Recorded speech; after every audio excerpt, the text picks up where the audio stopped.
안녕하세요, 여러분. 요즘 다들 은퇴 준비에 대한 걱정이 많으시죠? 사실 누구나 지금 당장은 나는 열심히 일해서 돈 모으고 있으니까 곧 은퇴해도 문제 없겠지라고 생각하기 쉬워요.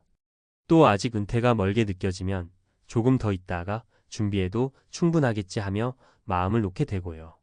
그런데 어느 날 갑자기 건강 문제나 예상치 못한 지출 혹은 경기 침체 같은 폭병이 찾아오면 우리가 한평생 피땀 흘려 모은 자산이 한순간에 줄줄이 새어나갈 수도 있어요. 이런 상황은 젊었을 때 생각만큼 쉽게 회복하기 어려워서 막막함과 두려움을 한꺼번에 느끼게 되죠. 오늘은 혹시라도 우리가 은퇴 후 파산을 맞닥뜨리지 않으려면 어떤 준비가 필요하고 어떤 부분을 꼭 짚고 넘어가야 하는지 이야기해 보려고 합니다. 그동안 열심히 저축하고 여기저기 재테크도 해봤지만 생각처럼 자산이 불어나지 않아서 고민이던 분들이라면 더 눈여겨보시면 좋겠어요. 은퇴하면 돈이 저절로 굴러 들어오겠지라는 막연한 기대는 이제 그만. 여러분의 금쪽 같은 자산을 지키기 위해 지금부터 작지만 확실한 계획이 정말로 절실합니다. 자, 그럼 어떻게 하면 소중한 노후 자금과 은퇴 후 삶을 안전하게 꾸려갈 수 있을지 구체적으로 이야기를 풀어볼게요. 구어체로 편안하게 말씀드리겠지만 내용은 어디 가서 찾아보기 힘든 현실적인 조언들이니 잘 참고하시길 바랍니다. 1. 한 방에 무너지지 않는 재정 설계가 필수입니다. 사실 은퇴 후 파산을 막기 위해 가장 중요한 건 리스크 관리예요. 쉽게 말해서 모든 계란을 한 바구니에 담아두지 말라는 거죠. 예금, 주식, 부동산, 그리고 요즘 각광받는 ETF나 채권 같은 자산 상품들도 있잖아요. 그중 어느 하나만 몰빵하는 건 자칫 위험천만한 상황을 만들기 딱 좋습니다. 여러분, 혹시 주변에서 나 이번에 주식으로 크게 한 방 노려볼 거야 라고 했다가 시장 급락으로 큰 손실을 본 사람 못 보셨나요? 또는 부동산 가격이 쭉쭉 오르겠지 믿었다가 주춤하거나 떨어지는 바람에 골치가 아픈 사람들도 분명 있을 거예요.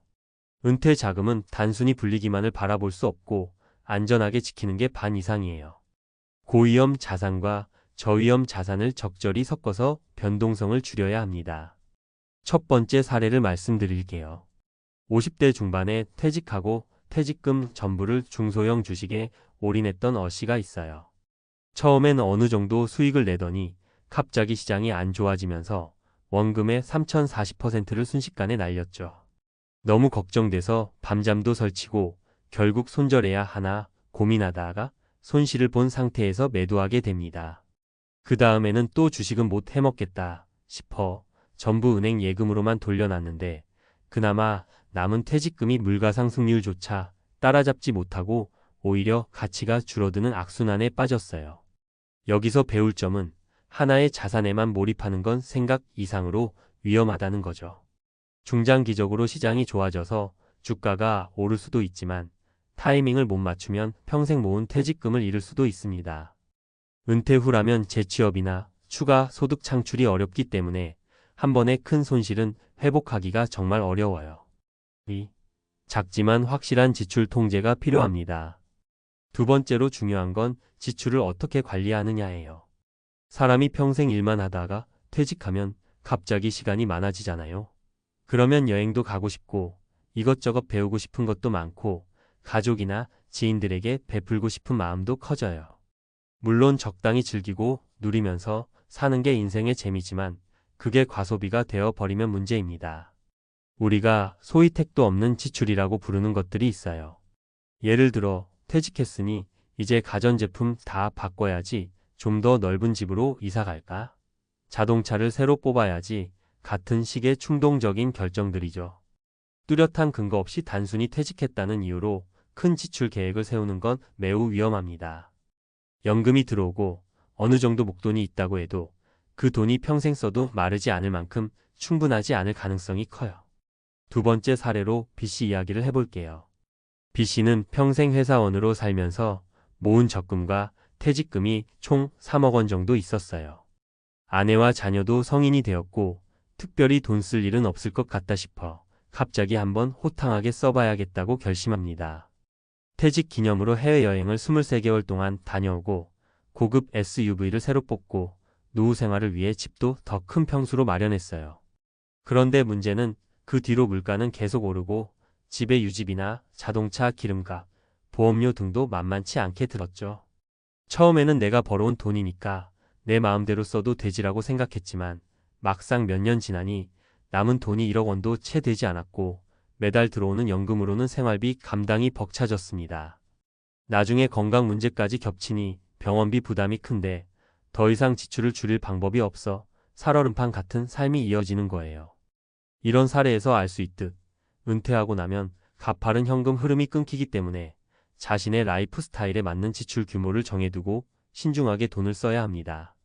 쓸 땐 쓰더라도 한 번의 목돈으로 털어버리면 추후 회복이 불가능할 수 있다는 사실을 항상 염두에 두셔야 해요. 3. 건강과 가족 지원도 빼놓을 수 없습니다. 재정적인 측면 이외에 건강 문제와 가족 지원도 은퇴 후 파산을 막기 위해 결코 간과할 수 없는 요소입니다. 아무리 재테크를 잘 해놔도 본인 혹은 배우자가 아프면 갑작스럽게 치료비가 크게 들어가요. 또한 자녀가 취업, 결혼, 집 마련 등으로 예상치 못한 지원을 요구해 올 수도 있죠. 나는 자녀에게 경제적으로 의지하지 않으면서 살 거야 라고 생각해도 그 반대 상황이 벌어질 수 있습니다. 세 번째 사례로 C씨의 이야기를 들어볼까요? C씨는 퇴직 시기에 맞춰 자산을 꽤 잘 분산해 놓고 월 200만 원 정도의 연금이 나오는 안정적인 구조를 만들어 뒀어요. 그래서 처음엔 나는 이렇게만 살아도 막힘이 없겠구나라고 안심했는데 문제는 갑자기 아내의 큰 수술이 필요해지면서부터 시작됐습니다.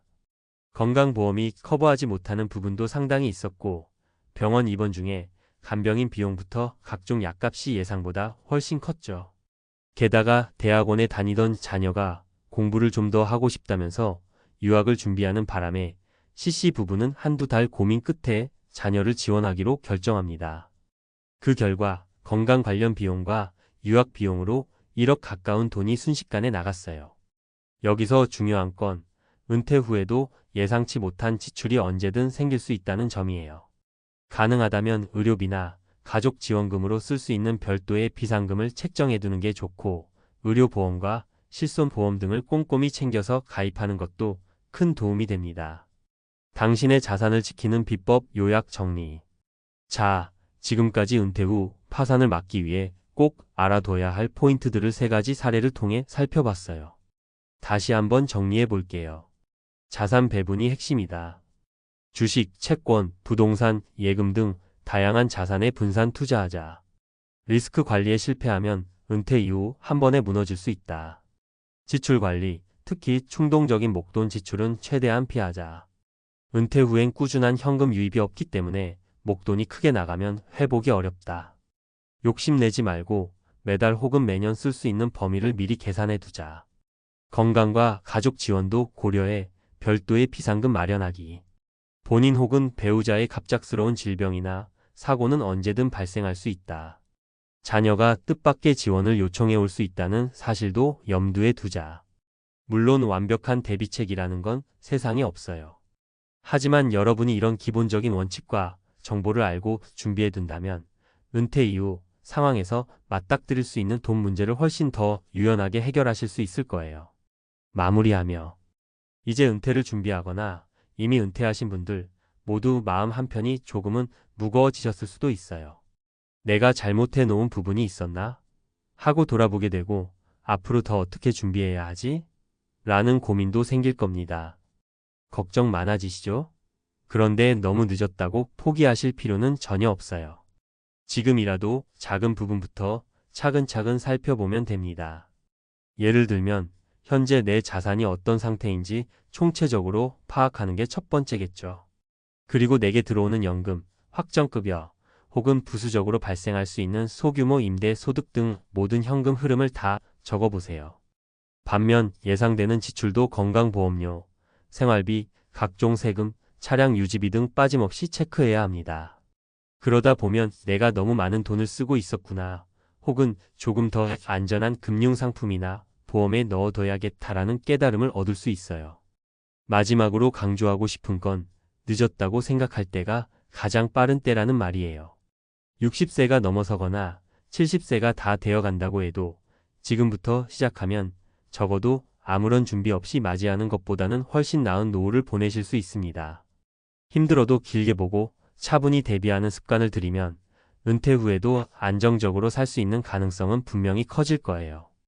은퇴 후 파산을 막는 마지막 경고라고 하면 좀 무섭게 들리지만 결국 우리가 살아가면서 돈이라는 건 여유를 주는 수단이지 우리가 불안을 달고 살게 만들 필요는 없잖아요.